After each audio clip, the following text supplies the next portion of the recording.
which was on May 21st, but we're still celebrating it today and every day. Today's experience is part of a dynamic traveling webinar series about the arts, human rights, and amplifying voices. The first webinar that happened in February 2021 highlighted amazing artists from the United States sharing how their communities have been affected by COVID-19 and also how they arose to the challenges. Today, our virtual travel continues as we speak about religious, spiritual, or belief minorities and censorship through a lens of the arts and process. Before going further, just a few rules. Our understanding is that everyone has given free and informed consent to being here. We give everyone, including panelists and guests, the space to depart at any part of the webinar without needing an explanation and with full understanding and respect. Then another basic rule, we'll ask everyone to be mindful and respectful as best they can. The moderators and technicians may take time to remove anyone going against this basic rule, but we understand respect is different for different people. To hear live interpretation from English to Bangla, English to Spanish, and Portuguese to English, click the interpretation button in the toolbar, which should be located along the bottom of your screen. And then select the language you'd like to listen to. You may switch among the different languages channels at any time. There will be some nudity in the artwork, which is part of the process in the final product of some of these artists. There will also be some dancing and celebration, as you might see now from our guests. Noor Obid, my co-moderator today. Hi, how are you, Noor? Hi, Derek. I'm good, thank you. And thank you all for who have joined us from different parts of the world today. My name is Noor Abed, and I will be co-moderating this webinar. Today, we will look at the role of art as an image of personal truth, as a form of protest and a movement for activism. We will speak with artists who have challenged beliefs, questioned religious and social norms, and processed a past, present, and future through their art, giving us insight into the importance of unhindered self-expression in their personal lives and on their very different yet extremely connected journeys. Our team has had the pleasure of having different meetings with these artists to help them ensure a safer space, encourage co-creation, prevent intimidation and reprisals, and finally have the guests speak for themselves as comfortably as possible. This was done to the best of our team's ability, but I would like to remind participants, as Derek said, that this is a public event and it will be live streamed and recorded. So the participation is based on free and informed consent, and this consent may be withdrawn at any time. We encourage you to report any alleged acts of reprisal or intimidation before, during, or after the event to the emails provided in the chat. For more information of the agreement of participation, I kindly ask you to check the chat box.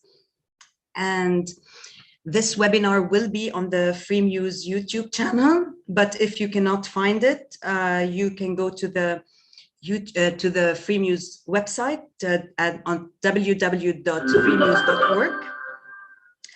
I now give the floor to Mr. Paulo David, Chief of the Indigenous Peoples and Minorities section at the Office of the High Commissioner for Human Rights. Thanks very much, Noor, and good morning, good afternoon, and a very welcome to all. I'm extremely honored to open such a promising and important event. I'm happy to thank Freemuse for co-organizing with the UN Human Rights Office this purposeful webinar and our audience for joining us. This webinar speaks to the role of building multinational audiences that allows us to advance our work everywhere in the protection of human rights for minorities. This webinar series amplifies voices, allowing diverse communities to speak for themselves. This is the foundation of our advocacy strategies that help strengthen relevant legislations, policies, and practices related to the rights of people belonging to minorities. We seek to build partnerships, broadly, equitable partnerships that exemplify the work we do at the UN Human Rights Office. The COVID-19 pandemic is generating suffering and damage in every region, as we all know. It poses a far-reaching threat to human rights.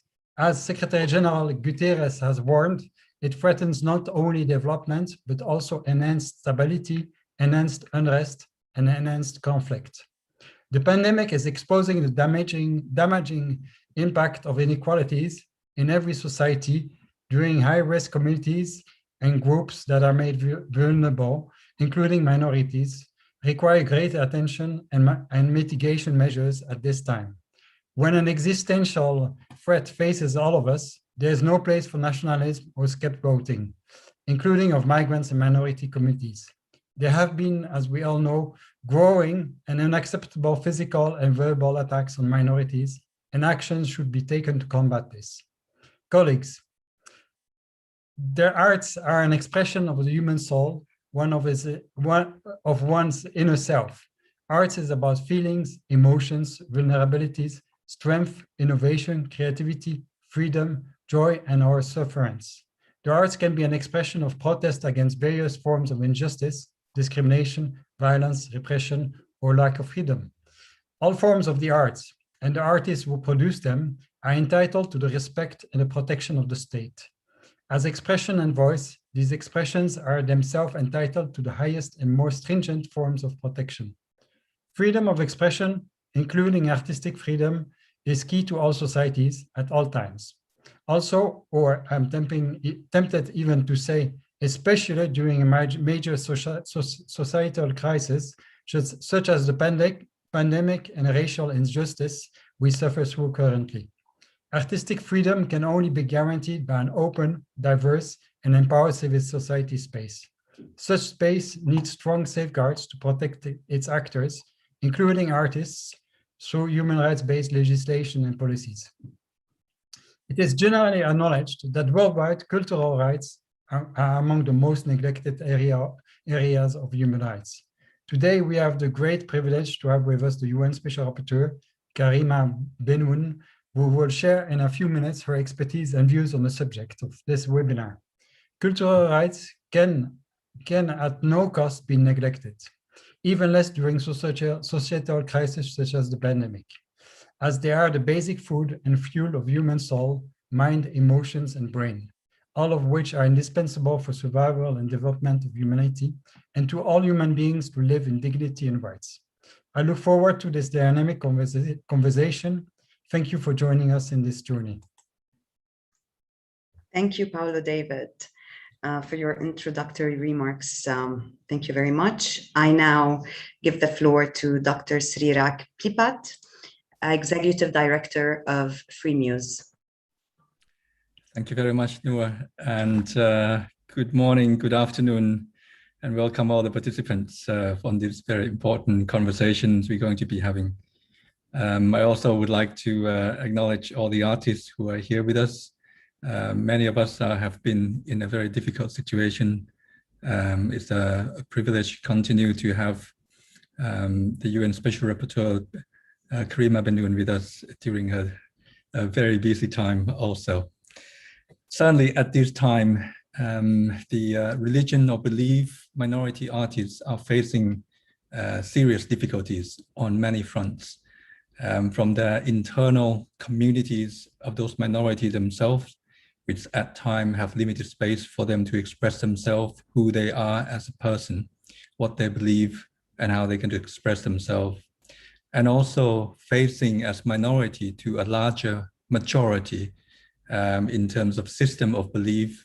We've seen growth of nationalism that continue to take away a large part of voices of minorities in different shapes and forms, and that come in terms of the right to express themselves, the right to peaceful assembly, to be able to engage with others and make their voice heard, including for peaceful protest.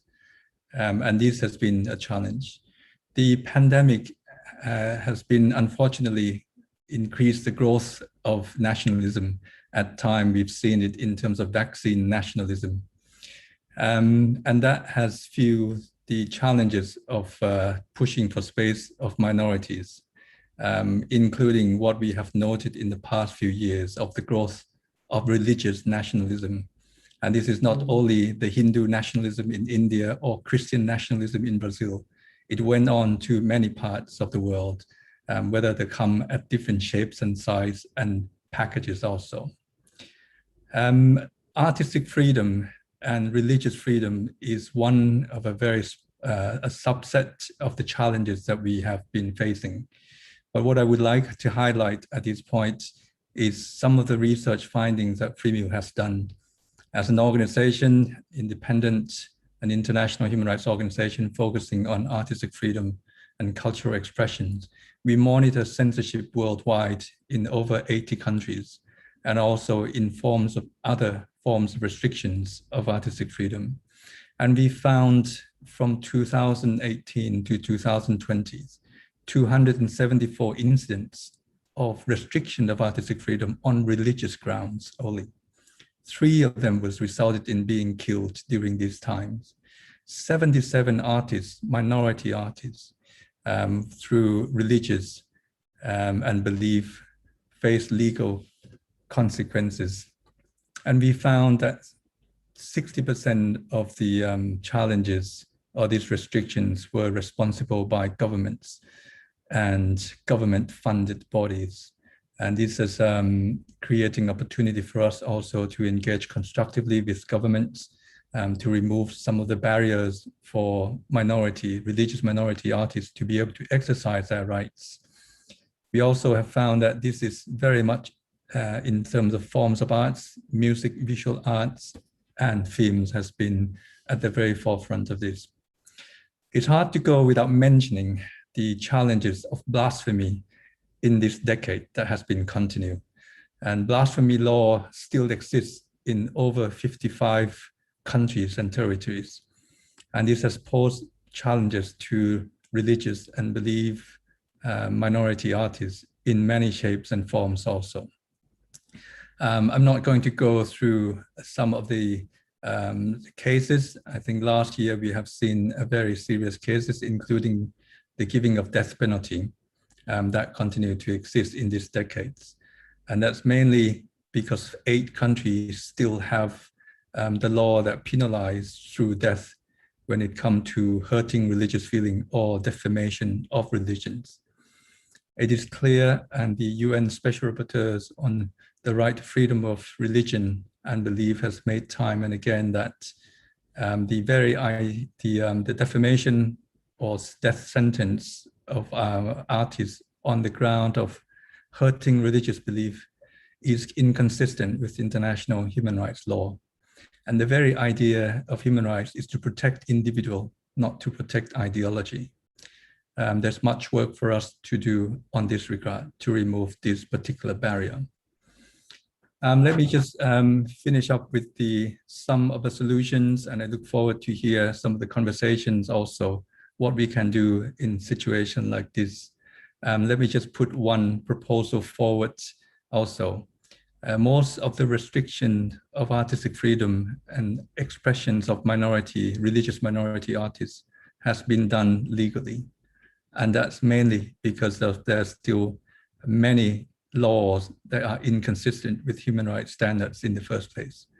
That make it a very #1 challenge for many of us to make sure that we repeal some of these laws, including blasphemy laws, and amend criminal codes that still have articles related to hurting or punishing hurting religious feelings or defamation of religions. Certainly everyone has a role to play. Artists, ordinary people can help contribute. We can all make a difference in our own way, in our communities. And that's the importance of coming together and really make our voice heard, taking action together, using arts and creativity to change the world for the better. And I look forward to having this conversation and see many voices and opinions on this regard.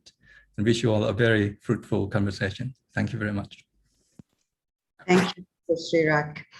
Thank you for your input, for the findings, and also for presenting solutions to what was presented. I now give the floor to Derek.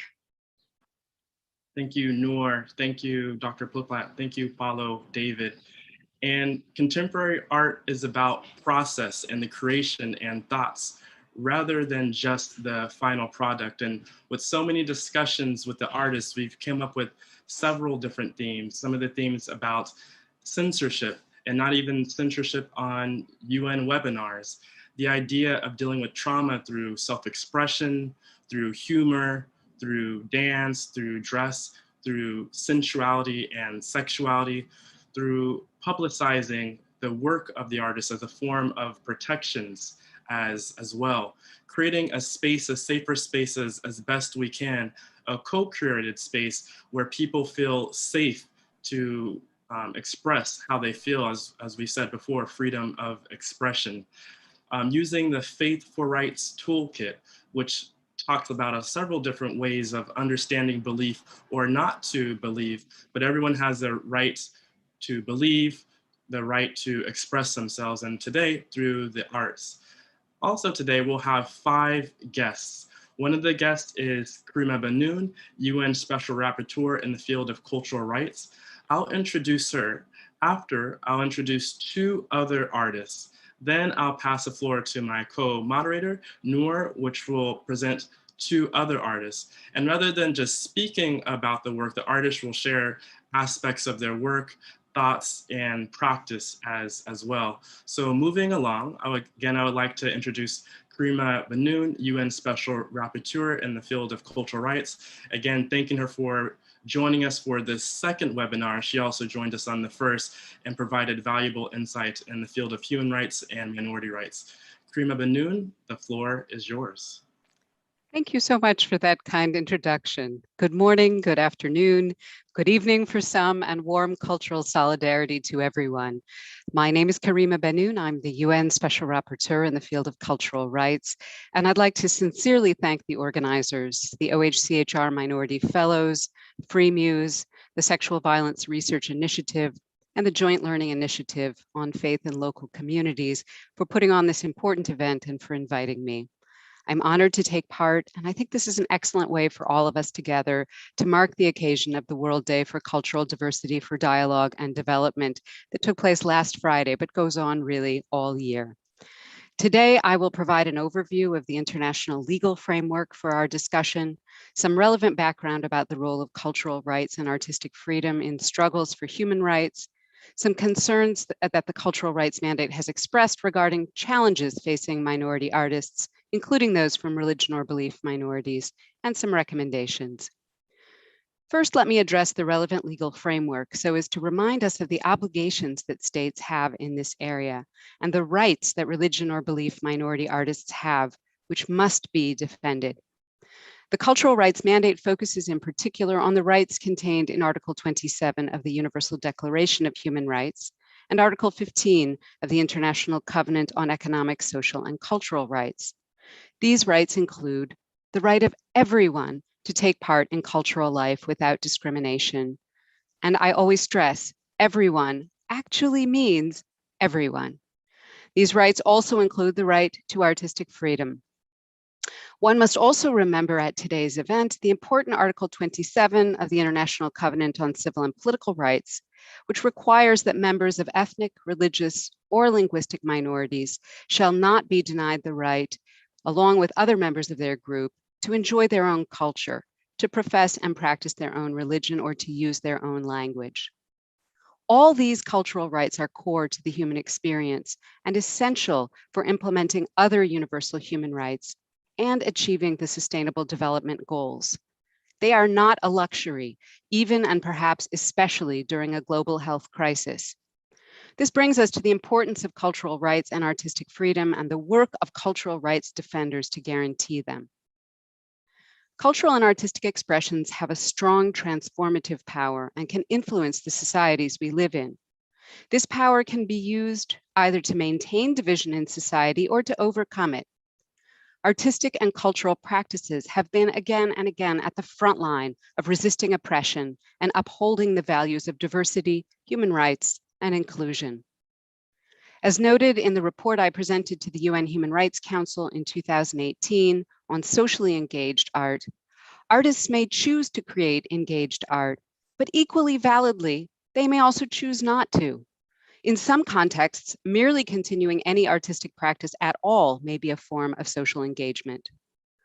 Let me be clear, artists, cultural rights defenders, and indeed anyone has the right, as part of their internationally guaranteed freedom of artistic expression, to employ arts and culture to the ends of challenging discrimination and promoting equality. Artists and cultural workers, including those who are members of minorities, can and have in many contexts played a leading role. They give voice to themselves and also to others. They act as cultural rights defenders, human rights defenders who defend cultural rights in accordance with international standards. But they also often face risks, and their own human rights may need defense. Their work is essential for realizing cultural rights for everyone, including artistic freedom. These rights will not realize themselves. As I noted in my 2020 report on cultural rights defenders, these defenders are also important in upholding the cultural rights of members of minorities, as guaranteed by the UN Declaration on the Rights of Minorities. Ensuring an inclusive cultural space with adequate protection for cultural rights defenders and artists is central to respect for diversity.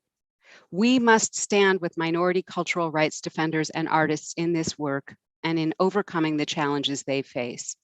Let me very briefly address some of those because I'm eager to hear from the artists. Since the beginning of my term in the mandate, I have raised concern about discourses of exclusion, targeting religious minorities, non-religious persons, and others, sometimes even propounded by world leaders, including on social media. All of this exacerbates the problems facing those seeking to defend the cultural rights of minorities and cultural diversity. Fundamentalist and extremist ideologies of many kinds in many places, especially the way they try to stamp out diversity and dissent, have particular effects on the cultural rights of religious minorities and non-religious persons. Artists have been accused of blasphemy or religious defamation, insulting religious feelings, or inciting religious hatred. They are targeted both because creativity and expression per se are seen as a threat by diverse fundamentalists and extremists, but also because artists, and especially perhaps minority artists, often resist and offer alternatives to fundamentalist and extremist agendas. Secularism and secular spaces have been under attack in many contexts with dire consequences for cultural rights. Human rights respecting secularism is a critical piece of the struggle against fundamentalist and extremist ideologies that target minorities. It creates or preserves space in all regions for those minorities to challenge those very ideologies and to enjoy their cultural rights.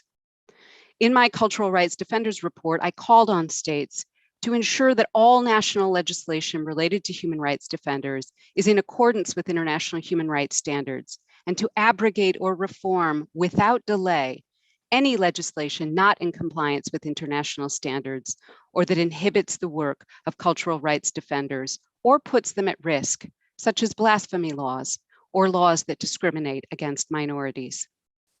With regard to minority artists, and specifically those religion or belief minority artists whom we focus on today, we must recognize the specificity and complexity and diversity of their situations and their work, rather than homogenizing their experience or taking the experience of some members of a minority to also reflect the challenges faced by others within the same group.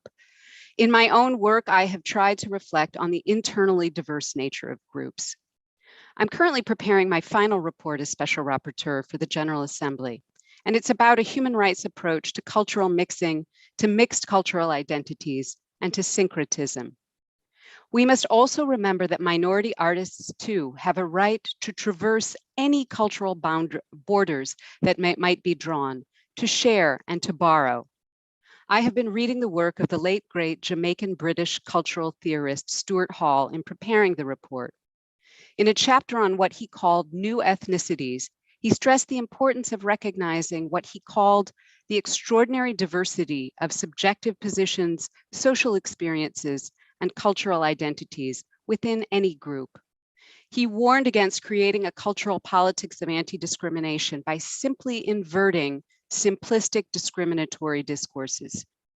He also warned against casting minority artists in the role of always portraying a positive message, or so-called cheering fictions. Quoting the British Asian writer Hanif Qureshi, who stressed the need for complexity over apology.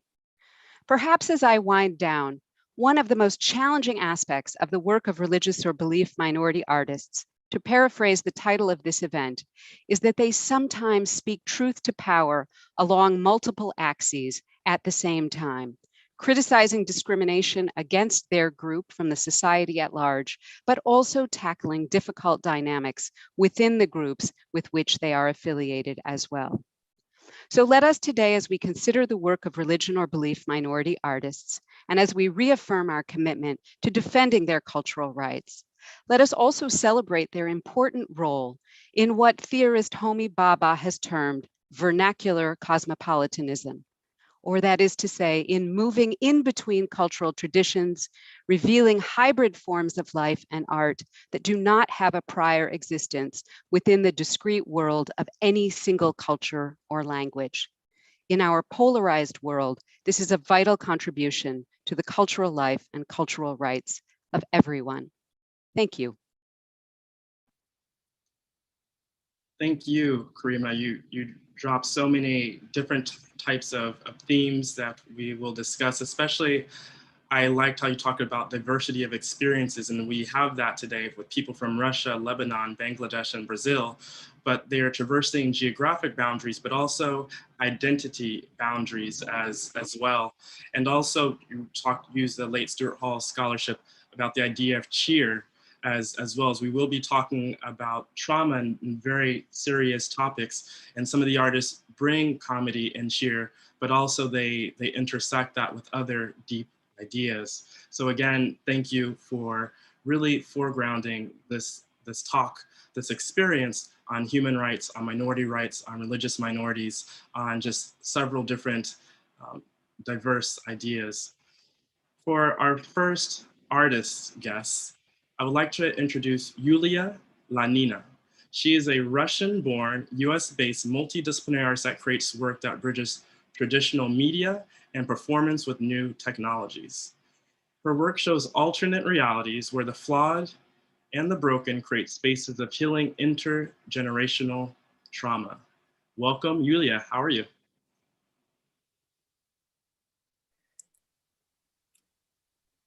Good, thank you so much. Thank you so much for having me. Well, thank you so much. We've had several different conversations, and I want to get straight to your presentation as you have so much to share. So I do have a quick question for you. My question is that elements of your artwork show your Jewish background related to family and related to ancestors, and that's sprinkled through your artistic practice. Can you tell us how your art disrupts narratives of traditional beliefs, of identity, and what even is art? Yeah, that's a very good question. And thank you again so much for having me part of such an important conversation. I'm going to start with sharing my screen. Let's see.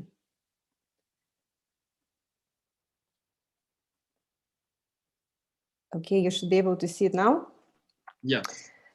Yeah, so to answer your question, well, first, I am an interdisciplinary artist, and I came to United States from Soviet Union in 1990 as a refugee escaping anti-Semitism in Soviet Union. And even though in Russia I was considered Jewish, I'm not practicing Jewish faith, and I truly appreciate the freedom to be able to decide what form my spirituality takes. And in a way, art has been my spiritual practice. And so themes of displacement, trauma, and loss are prominent in my work. And so when we think, our life experiences, we always want to sort of package them in a nice way and, have some kind of a linear narrative. But life is complicated, and we're complicated. And there always comes a time in life when kind of the reality that we imagine gets shattered. For some, it happens earlier than for others. And then in a way, we're left with piecing ourselves back together. And that's what my work is about, sort of collecting myself from elements that sometimes maybe are not even supposed to go together. And there's freedom on that because there are no rules, and that in a way leads to experimentation and pushing the boundaries. And I'll start with the current project that I'm working on. Right now I'm in Vienna on a Fulbright scholarship. And the project that I'm dedicating my time to deals with intergenerational trauma of Holocaust. My father was a Holocaust survivor, and this project became really urgent to me with his passing last summer. Like many other Holocaust survivors, he never talked about his experience. And so with this project, I want to highlight how when we don't really talk about traumatic experiences, these traumas get passed on, sometimes as different traumas to future generations. And so this photograph that you're looking at is my grandmother's family, all of whom were killed during the Second World War. And the project is going to take form of hand-drawn animation, which will be presented at Tricky Women, Tricky Realities Festival in Vienna. And as far as my practice, I work with a variety of materials. I create installations with objects and also with projections. I make animatronic sculptures that perform, sometimes they talk. I also make films with those sculptures. Some of these films are more autobiographical than others. And I make paintings, which I turn into animations. Sometimes I paint myself into the animations that I create, and I perform with my work, both with sculptures and with projections. And my teenage years were very complicated, in a way made even more complicated with immigration and the loss of my mother at 19. And so the topics of trauma and loss and displacement are very prominent in my work. And these are difficult subjects. And I try to address them, interjecting a little bit of humor into the work. And so, for example, I make animatronic sculptures. They are operational, so either with the press of a button or with distance sensor. And through the sculptures, I can talk about addictions, I can talk about sexuality, abandonment, sexual violence, unpredicted relationships, all kinds of things. And collectively, these figures talk about brokenness. And you know, a lot of times when we think of storytelling, right, we think of sort of, you know, the head doing the telling. But a lot of really traumatic memories are stored inside of the body. And I thought, you know, with that in mind, I create also these sculptures that are in the form of a female body opening itself up to reveal the story inside. And these are operational, so again, with the distance sensor, I'm very interested in this one-on-one sort of interaction with the viewer. So when a person stands in front of it, the performance, you know, takes place. And these sculptures then became the sets for my films, which you can see on my website.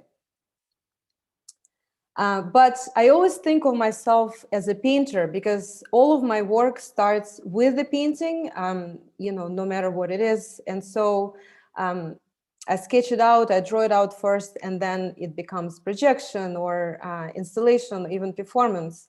And so I wanted to show you how these paintings, for example, then get turned into the animation. So once they're activated, there's this additional form of storytelling, additional level of storytelling that takes place. And I present my work in different ways in the galleries. I collaborate a lot, so with in the concerts, as projections and public spaces. And the slide here is from the show that I had prior to pandemic. It was at the Expos Gallery in New York City on the High Line. So it's again the animation that was projected, and people could see this animation from the inside, but also from outside. And The High Line is a very active space, so more than 10,000 people were able to see it per day. And to me, it's very exciting because I try to bring my work to places outside of traditional exhibition spaces. And I also perform with my work. And performance is a very important aspect of my practice because it adds another level of intimacy and urgency to the work. And I can really be present with people during this experience. And so here you can see photographs of different performances where I experiment with projecting, using myself as an additional canvas. And again, showing how this works. Everything starts with a painting, and then, I get to perform with my creations, which is so exciting as an artist to do that. And I'll finish with the last project that I did at the Great Duck Gallery in Austin, again, prior to pandemic, the last in-person performance. Hopefully there'll be more in person. And this particular project was dedicated to this, idea that someone who just went through a traumatic experience is really often unable to express how they feel. So a lot of these traumatic experiences, they really don't get told right away. And this is the project, this is the theme that I'm working on with now as well. And I'll show you the trailer from the performance.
And that's it for my presentation. Thank you so much.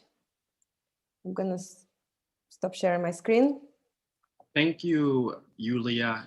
And with these UN webinars, we are such on a tight schedule, and I have so many screens, but I want to use the idea of in dance of stillness and say, I'm sorry for the recent loss of your father, as we try to make human connections over these webinars, which are virtual.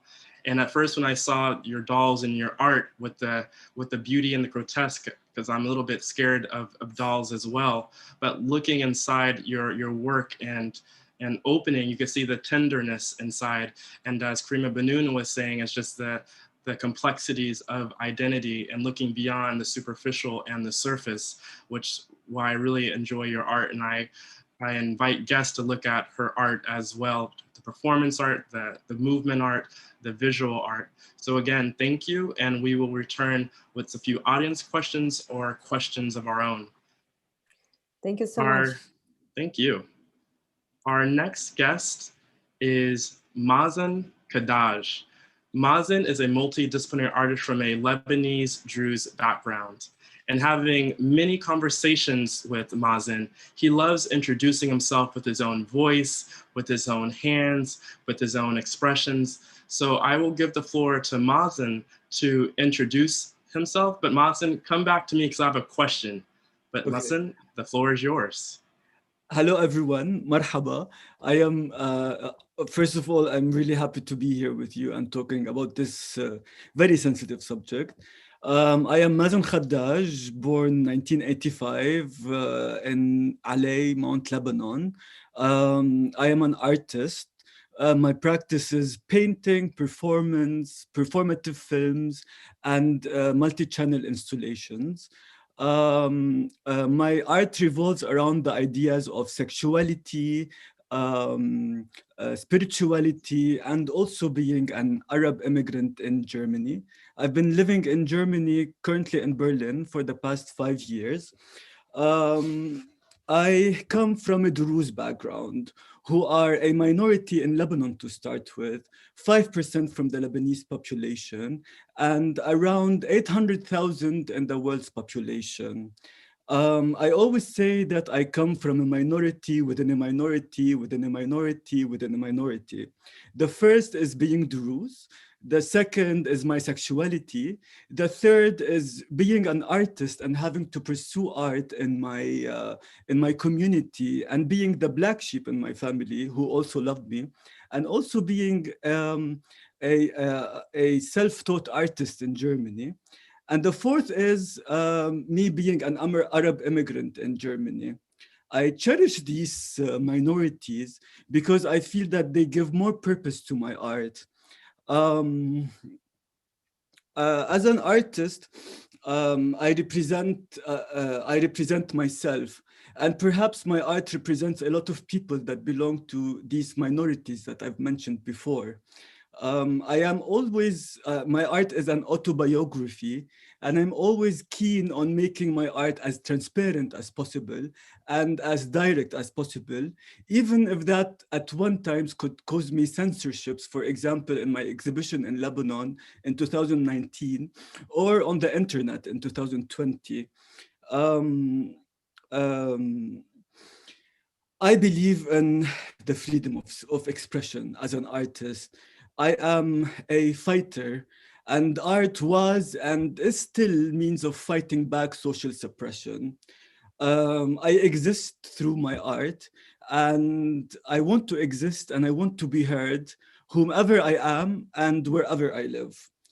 I put together a compilation of videos that represent my performances in the past 3 years. Mind you that each segment is separated, and the video is not continuous, or it's not related to each other. So each section is different, and I will share my screen now, and I hope you enjoy it. Masen, is there 3 themes or 3 things that you want us to look for in your film? Yeah. What are 3 Yes, things? of course. Sexuality, spirituality, and being an immigrant. Perfect. Thank you.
Guten Morgen, guten Nacht, guten Morgen, guten Nacht, guten Morgen, guten Nacht, guten Morgen, guten Nacht, guten Morgen, guten Nacht, guten Morgen, guten Nacht, guten Morgen, guten Nacht, guten Morgen, guten Nacht, guten Morgen, guten Nacht, guten Morgen, guten Nacht, guten Morgen, guten Nacht, guten Morgen, guten Nacht, guten Morgen, guten Nacht, guten Morgen, guten Nacht, guten Nacht, guten Morgen, guten Nacht, guten Morgen, guten Nacht, guten Morgen, guten Nacht, guten Morgen, guten Nacht, guten Morgen, guten Nacht.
Thank you, Masen.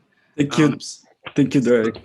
So much to say. Going towards the Faith for Rights toolkit, saying to promote constructive engagement of the understanding of religious texts through critical thinking and debate on religious matters. And looking at your art, I'm thinking of your work as a text as well. I did some studying on just Druze and just how many, the imagery and the depth of your work is like a text as well. And then lastly, I hope that you do feel seen through this webinar with the mirror and then eating the mask as well. Even though we have a short amount of time, I hope that we can continue these conversations and you can tell your multidisciplinary interlaid story, as Karima was saying, and as we keep on reiterating. I will give the floor to Noor, but again, thank you, Masen. Thank you, Yulia. Thank you, everybody, for this audiovisual feast, and also for sharing yourselves, parts of yourselves with us today. Takes courage and resilience, speaking of which, I would like to introduce now Orion Lali.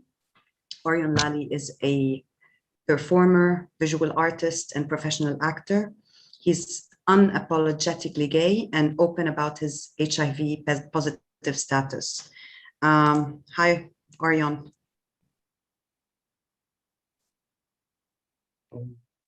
Obrigada pelo espaço.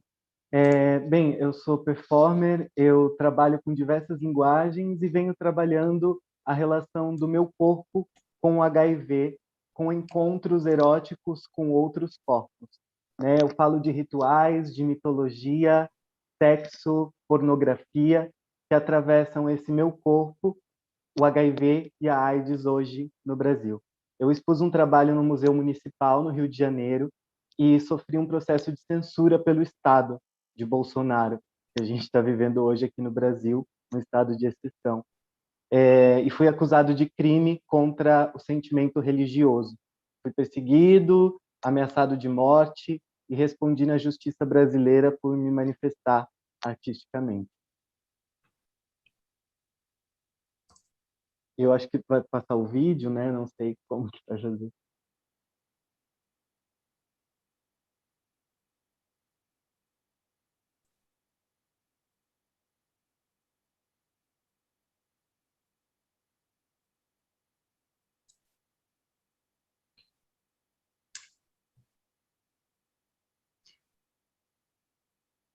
Thank you, Orion. Derek, por favor, eu acho que vai soltar um vídeo que fala um pouquinho desse processo todo da censura e do meu trabalho, e depois eu vou enviar um link do meu site com muita pornografia e com todo esse trabalho para quem se interessar.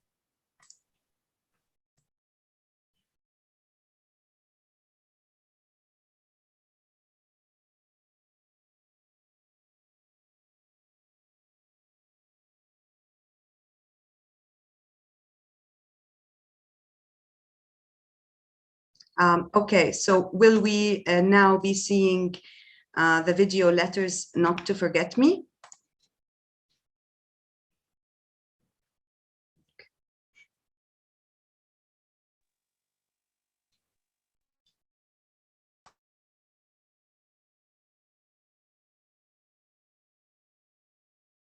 Só nunca tive coragem de fazer exame no dia que eu fui descobrir. Só confirmei o que eu já imaginava. E é isso. Mas eu tenho muita vergonha. Muita vergonha. Quem sabe disso são pouquíssimas pessoas e com ameaça.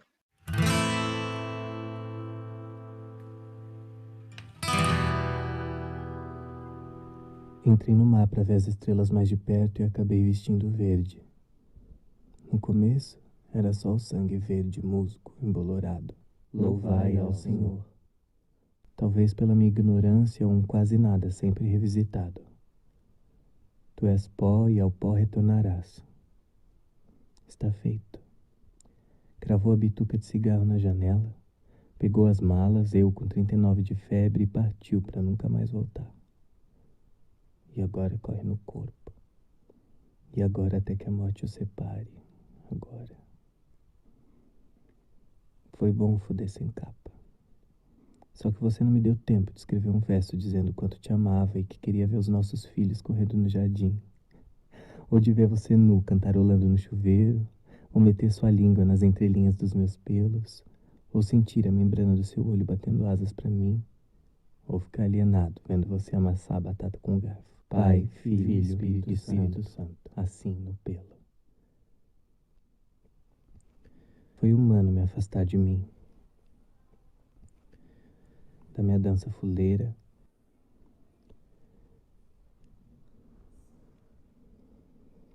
do meu corpo jogado no mar.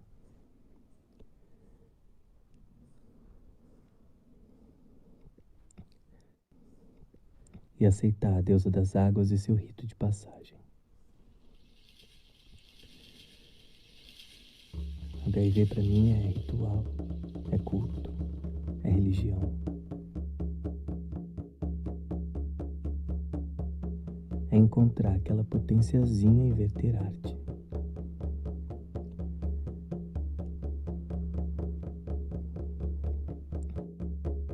Tudo que sabia era uma grande troça.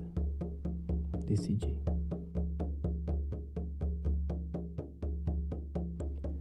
Botei a boca no mundo e clamei na glória e no revestimento de poder. E aí, fui Incriminado, censurado, inapropriado, crucificado, depravado, calado, inadequado, ressuscitado, enojado, injuriado, esgotado, amaldiçoado, infectado, endemoniado, tarado, viado, arrombado, santificado, atordoado, velado, gozado.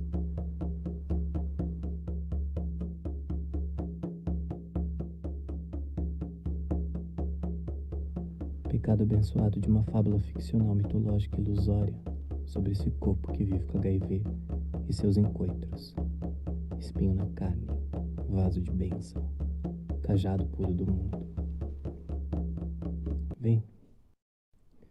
Vem você, deita no meu peito e me fala. Vai, me fala, que medo é esse?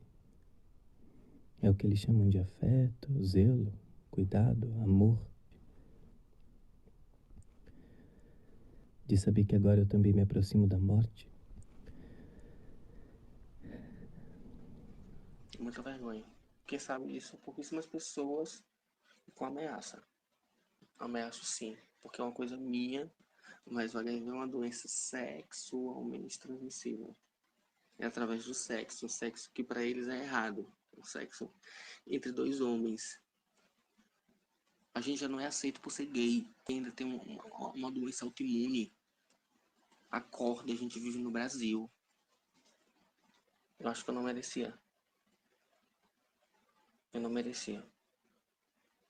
Mas assim, eu sou muito grata a Deus, não tenho nenhuma raiva de Deus, não foi por culpa dele, e ele já me deu muita coisa boa, e eu agradeço, eu sou muito grata a ele, que ele me preparou para tudo isso.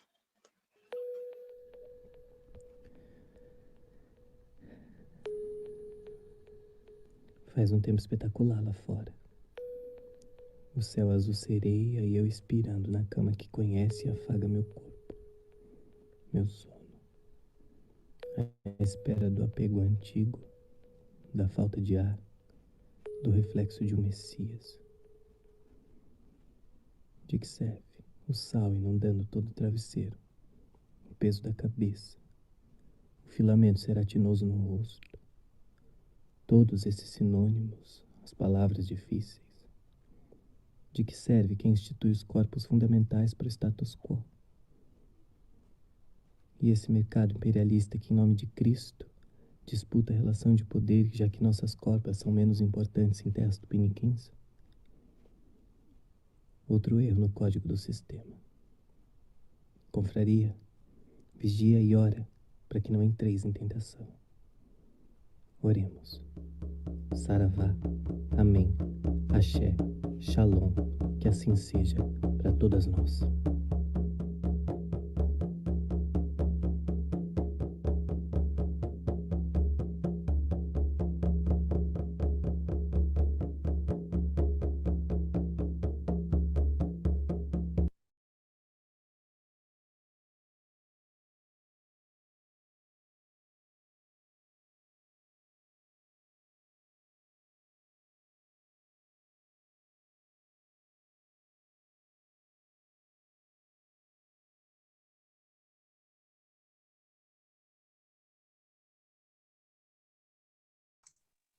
Thank you, Orion.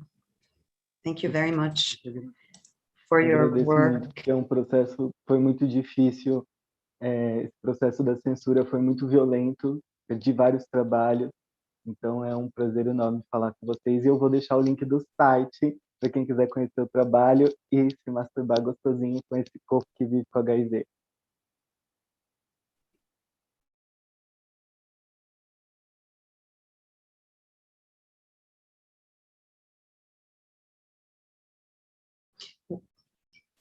This is wonderful. Maybe we can share Orion's website on the chat so that if anyone, thank you, Orion, so that if anyone has an interest and would like to see more of his artwork, this is where we can find it. Thank you, Orion, for touching upon themes like HIV, institutions, censorship, sexuality and pleasure. Thank you very much. And I will now speak to Rita Diwan. Rita Diwan is a Bengali baul singer who has explored self-enlightenment and searches for truth through performance and song.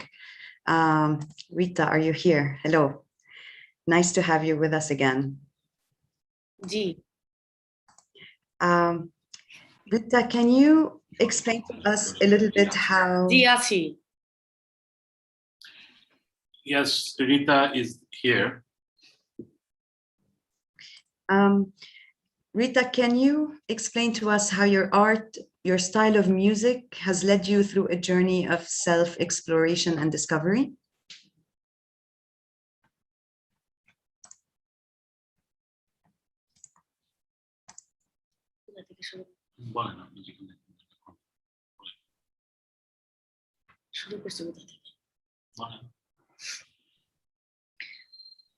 আমি এটা শুরু করছি আমার বয়স যখন 8 থেকে 10 বছর, তখন থেকে এটা আমি শুরু করছি। আর আমার উস্তাদ মাতাল কবির রাজ্জাক দেওয়ান, মমতাজের যে উস্তাদ, আমার সে উস্তাদ, ওইখান থেকে আমি শুরু করছি এই পালা গান, বাউল গান। 20 বছর হয়ে যায় এই গানের জগৎ। আর এই গানের মধ্যে খুঁজে অনেক কিছুই পাওয়া যায়, যে গানে আত্মার কথা বলে, যে গানে মানুষের কথা বলে, যে গানে আল্লাহ রাসূল, ভগবান, ঈশ্বর যাই বলেন, এদেরকে চিনার কথা, জানার কথা, বোঝার কথা বলে, যে গানে আত্মাকে শুদ্ধি করা যায়, সেটা হলো বাউল গান। বাউল শব্দের অর্থ আত্মার সন্ধানকারী, বায়ুর সন্ধানকারী। বাউল শব্দের অর্থ বায়ুর সন্ধানকারী। আমার ভিতরে যে আসে এবং যায়। লালন সাইজি বললেন, খাঁচারে ভিতর অসীন পাখি কেমনে আসে যায়, ধরতে পারলে মনো বেরিয়ে দিতাম পাখির পায়। অর্থাৎ যে পাখি সদাই সর্বক্ষণ আমাদের সবার ভিতরে, প্রত্যেকটা জীবের ভিতরে আসে যায়, তাকে সন্ধান করার কথা বলছে, তাকে চিনার কথা বলছে। এর নাম হলো বাউল গান, পালা গান।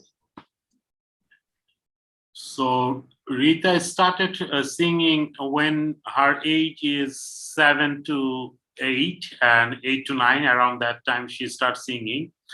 So this is a particular baul song which actually talked about, mostly the searching. It's mostly talked about the truth. And first of all, talking about truth. And second is it's also searching ourselves, our mind. And also it engage a number of other human issue, which is actually constantly evolving and constantly taking different forms of shape.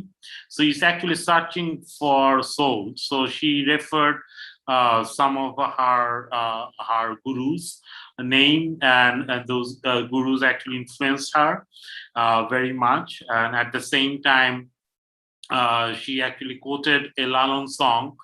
So when a unknown bird's coming to us, and that bird actually fly again and fly again for other soul. So always the unknown birds coming to our own mind, and if we absorb them, and if we make them pet, and if we understand their nature, so through that, if we understand those narratives and philosophy, then probably we can actually free ourselves. That's what she is actually talking about, and it's a very long tradition they have, the baul song in Bangladesh and also beyond. So in short, that's what she was explaining. Thank you, Reza. Thank you very much for being here with us as well, and helping us communicate with Rita. We will now be looking at a re-rendition or a performance by Rita for a song composed by prominent Bengali philosopher, mystic, songwriter, and social reformer, Lalon. We can share the song now.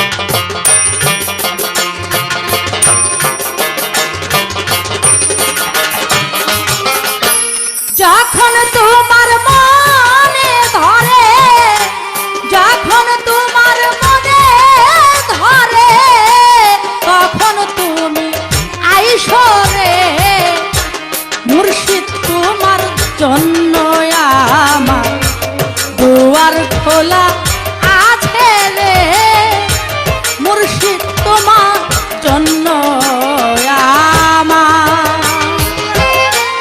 যখন তোমার মনে ধরে, যখন তোমার মনে ধরে, তখন তুমি আইসো রে মুর্শিদ, তোমার জন্য আমার দুয়ার খোলা আছে রে মুর্শিদ, তোমার জন্য আমার।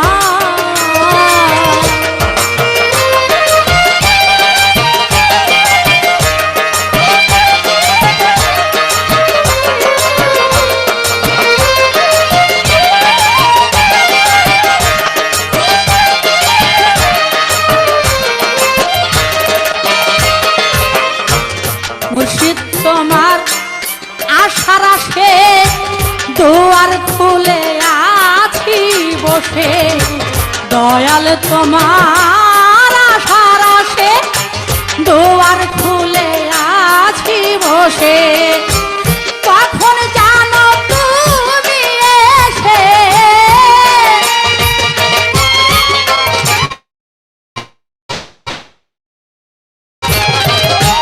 কখন জানো তুমি এসে ডাক দিয়ে যাবে ফিরে মুর্শিদ, তোমার জন্য আমার দুয়ার খোলা আছে রে মুর্শিদ, তোমার জন্য আমার।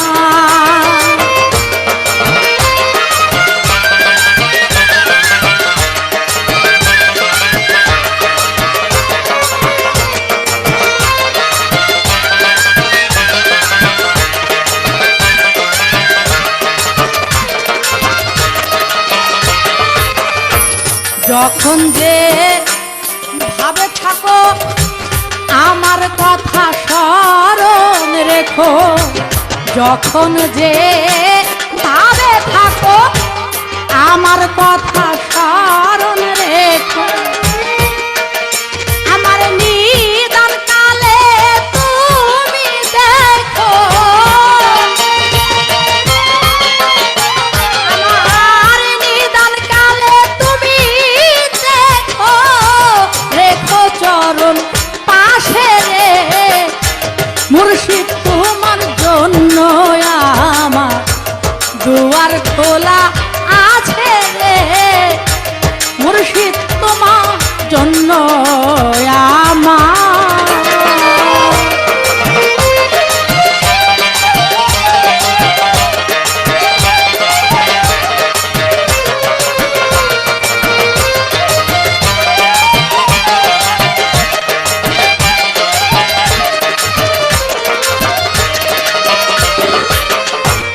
উম্মত আলীর এই মিনতি আমি মরলে নাই।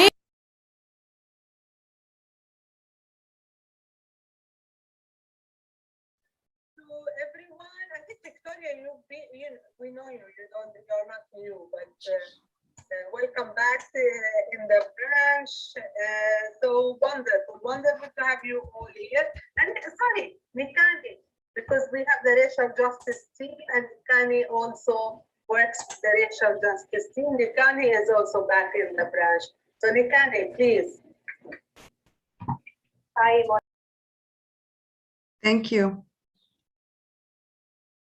Thank you for this very graceful performance, Rita.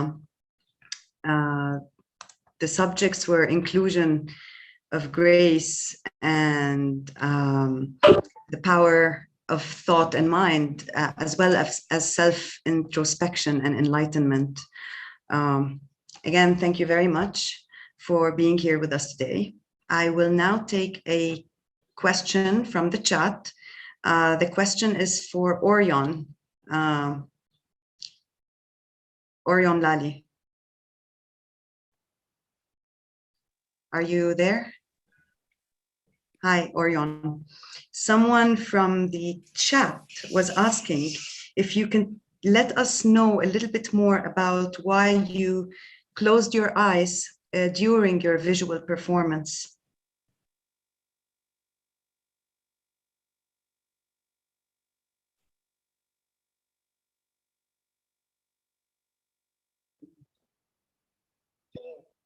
Eu me emociono muito com esse processo todo, né? Porque eu fui perseguido aqui no Brasil, eu respondi criminalmente por simplesmente expor um trabalho visual num museu, falando de um corpo não binário, né? Que vive com HIV hoje no Brasil, um corpo que está na linha de frente desse sistema, me machuca muito, né, essa violência que eu sofri. Então, eu perdi trabalhos, e aí entrou a pandemia, então não tive oportunidade de expor e de falar sobre isso. É uma das poucas vezes aqui agora que eu estou podendo compartilhar essa experiência, né? Então, foi um processo muito doloroso assim para mim, sabe? Eu ainda me emociono muito e é muito difícil ainda conseguir traduzir tudo isso em arte, mas a gente está seguindo, né? A gente vai seguindo aos poucos, assim, para que isso transforme mesmo. Eu acho que o processo do meu trabalho é mesmo transformar essas vivências, sabe?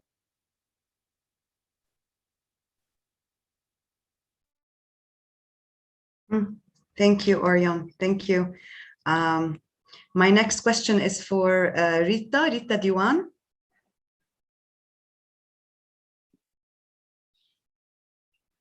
Can we have Rita on the screen?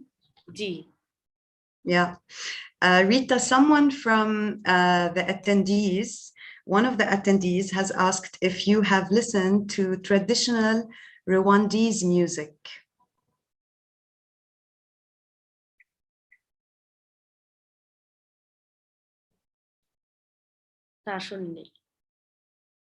No, she didn't listen to it.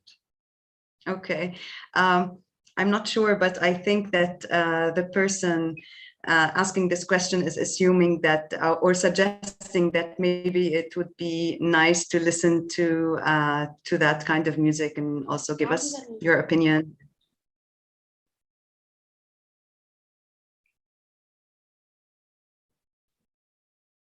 Rida?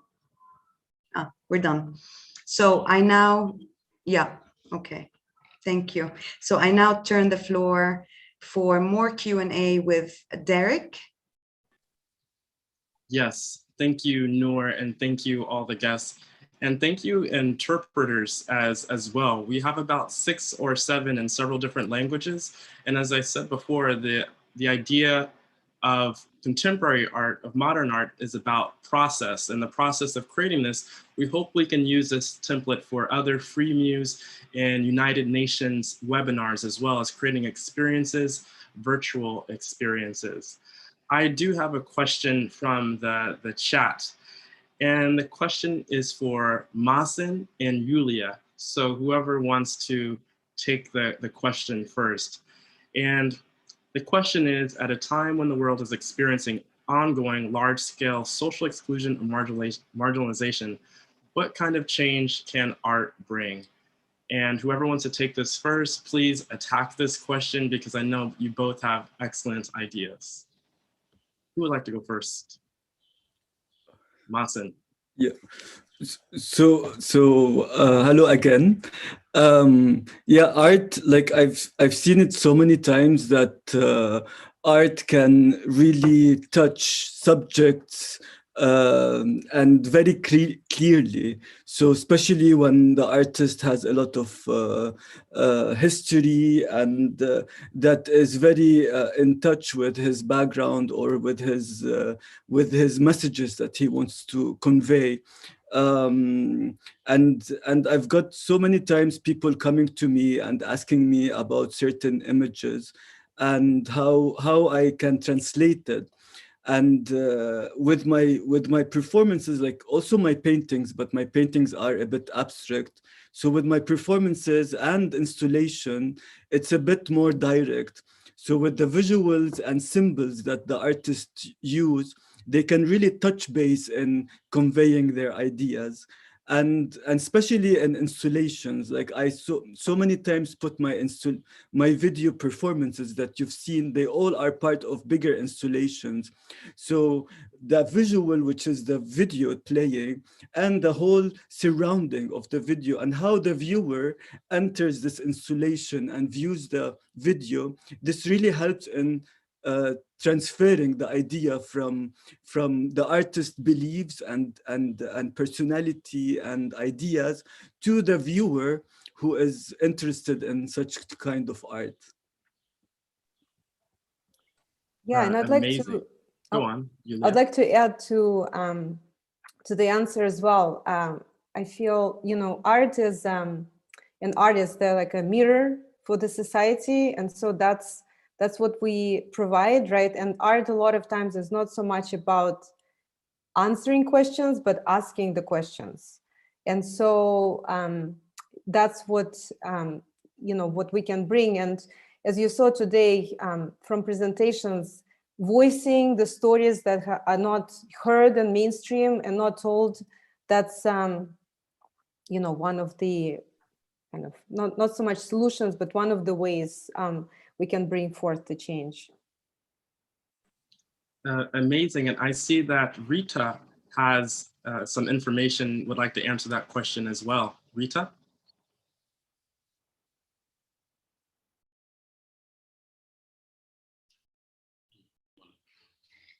আমি বলতে চাই, যখন আমরা গানের মঞ্চে বা স্টেজে উঠি, বিভিন্ন হাদিস দলিল দিয়ে বলি বা রেফারেন্সটা নিয়ে কথা বলি, বিভিন্ন কথা যখন বলি, তখন মানুষের দিলটা নরম হয়। তখন সবাই মিলে কারো মনে হিংসা, নিন্দা, বড়াই, অহংকার কিছুই থাকে না। ঝগড়াঝাটি থাকলেও মনে কোনো কিছু থাকে না, ওই রাগটা থাকে না। সবার দিলটা যখন নরম হয়, এক ভাই আর এক ভাইকে, এক মা আর এক মাকে, এক বোন আর এক বোনকে জড়িয়ে ধরে তখন কান্না করে, তখন মনের সমস্ত অহংকার, হিংসা দূর হয়ে যায়। So when Rita went to stage when she's performing her artistic performance, around that time they actually referred number of religious text documents from irrespective of any religion and belief system. So they referred to those and also referred number of mythological understanding and explained to those things through long singing pattern, and also the family members or neighborhood, or even the people who are not from the neighborhood, from the other district, other division of the state or district. So they arrive, they come and they listen. The gathering is usually huge. So when they listen to these things, their main purpose to normalize their mind, human beings' mind, and they actually self-reflect their own themselves. So when they self-respect themselves, self-reflect themselves, through that process, they somehow minimize their anger. They actually soften their mind, and probably sometimes brother hug their sister, sister hug their brother, brother hugs their mother, mother hugs their father, mother, or any other relatives. So through that process, they probably normalize their anger, and also the violent situation they can minimize. So that's what their way to reflect the whole Baul song. Yes, thank you for that, for bringing that context, especially for the Baul song, because I didn't have previous conversations with Rita, but just what Noor was saying about the idea of how sometimes we can hate people without knowing them, but with Baul, you can love people without knowing them, and that aspect of touch and community with also the highest level of artistry that Rita shows. So I think there's no more to be said about that. And thank you, Yulia and Masen, as we have these different perspectives, different art forms, and different experiences from my people from religious belief or thought minorities. Coming to a close, We're at the hour-and-a-half mark, but we don't want to rush beauty and perfection that these artists and panelists have shown us. I would like to give the floor to Paige Collins of Freemuse. Paige, the floor is yours. Yes, thank you so much, Derek. What an absolutely wonderful webinar we've had so far. I know from the Freemuse perspective, and also I'm sure I speak on behalf of our partners at the UN, it's been just so thought-provoking and a real privilege to be able to experience the art from the four of the wonderful artists here today. So sending lots of solidarity and thank you to sharing yourselves and sharing your work with us today. If, like me, you're really interested in and looking forward to watching this webinar again, we have live streamed it on our Freemuse YouTube. So if you head over to YouTube and type in Freemuse, you'll be able to watch all the wonderful art that we've seen today and enjoy this webinar again. So thank you to the panelists. Thank you to the Special Rapporteur in Cultural Rights, Karima Benoon, for the wonderful intervention at the beginning of this webinar. It's great to have your voice here and to really contextualize and bring that knowledge and expertise to the panel. So thank you so much for joining us, Karima. It's been a pleasure to have you here with us again for this second webinar. Thank you to our colleagues at the UN.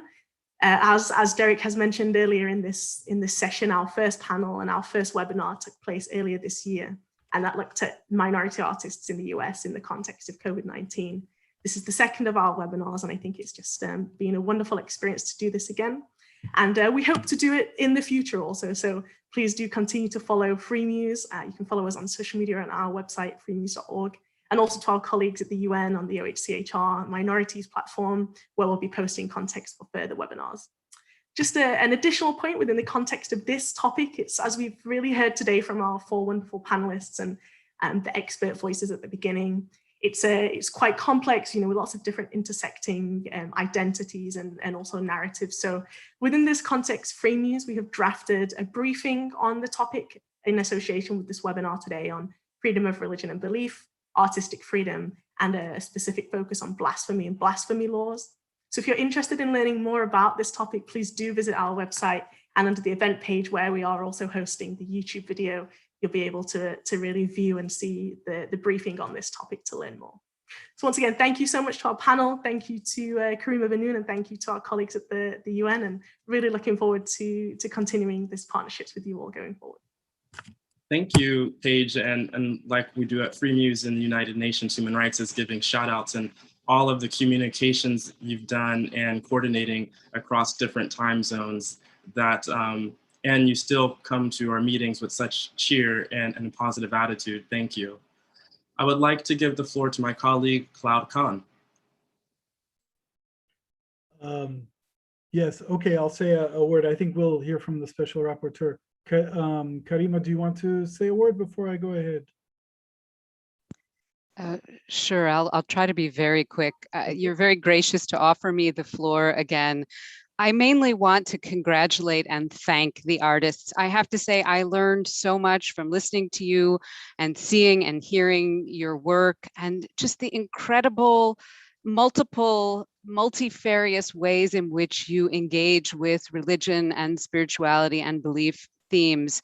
The key words for me were really bravery, the raw and honest quality of the work, and the powerful quality of the work.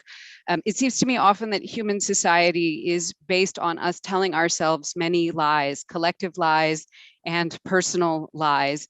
And I think artists like these have the courage to try to encourage us to tell ourselves something closer to the truth, or at least the truth for us, for ourselves. So I really thank you. I mean, telling truth, as Cassandra learned in Greek mythology, is quite a dangerous and difficult thing to do. But this kind of heterodox and bold interaction with religion, with God, with religious imagery, I think is an engagement we really need artists to dare us to undertake in these polarizing times. And there are so many phrases that really stayed with me from things that were said, but I won't take time to go into each of those. just let's really end by recommitting to doing all the work that we need to do as human rights defenders and cultural rights defenders to make sure that artists like these are safe and protected in doing this work, that they are able to enjoy their cultural rights without discrimination, and remember that it's the only way that all of us can do so. So thank you very much. Thank you very much. I'll just say a final word on behalf of the UN Human Rights Office. Several things. First of all, we owe a huge debt of gratitude to our interpreters. I unfortunately won't name them all, but a number of them have been here in a voluntary capacity. We are very grateful. We also owe a huge debt of gratitude to a number of people who have volunteered in the organizing of this event, who you are not seeing but are behind the scenes. This has been a team effort and really a wonderful one. And of course, as everybody has said, we really owe a great debt of gratitude to the 4 artists who came here, and in many cases were sharing some very personal things. We learned, I think it is a brave act to put, the arts are a brave act, and to put oneself out personally in that way is something that we need to honor and respect and express sincere gratitude for. And finally, Noor and Derek, you've done a wonderful job. I really enjoyed your steerage. We have put in the chat, and I hope it's downloadable, an evaluation document. We very much hope to hear from you, and I'll say why we hope to hear from you. We will do this again later in the year, probably in October, November, or December. The next theme that we are talking about doing is one related to visual arts, but we would also like to come up with a deeper and more substantive way of engaging to support minority artists. And we are having an ongoing conversation with Freemuse and with our other partners and the people involved in this as to how we make this not only an event or a series of events, but something more holistic that has impact and support of minority voices, especially through the arts, long term. And we would be very grateful to hear from you on that, in that conversation going forward. The email address that we're recruiting comments to is minorities@ohchr.org. You will be sending it to a group of a conversation that's going on between around 10 people with Freemuse, with ourselves, with the minority fellows who have taken an active part in organizing this. So I hope you can download the document. We were, up until the last moment, we were trying to get it into SurveyMonkey, but our technical skills failed us. So it's in document form. If not, you can use my email address, which is above, ccon@ohchr.org. You can use the email address of Paige Collins from Freemuse, which is also above. I think we'll put it into the chat again, or you can use minorities@ohchr.org. And I want to remind that if there are any reprisals or other forms of negative consequences coming from anybody's participation in this webinar, please do reach out immediately. We will raise that with our reprisals team and with the others who take action in cases of negative consequences for cooperation with the United Nations. On that note, I don't know if our moderators want to say a final thing, but thank you all very much for participating. Thank you, Claude, for wrapping that up, and again, for just those next steps, because as you've said, this is an ongoing conversation. As I also said before, this is about the process, and I want to thank the panelists for the morning meetings, the nighttime meetings, the meetings where we heard children in the background, and that's also part of the process of, we're really thankful that they were not only mindful, but flexible with the meeting and meeting the other panelists and sharing their work.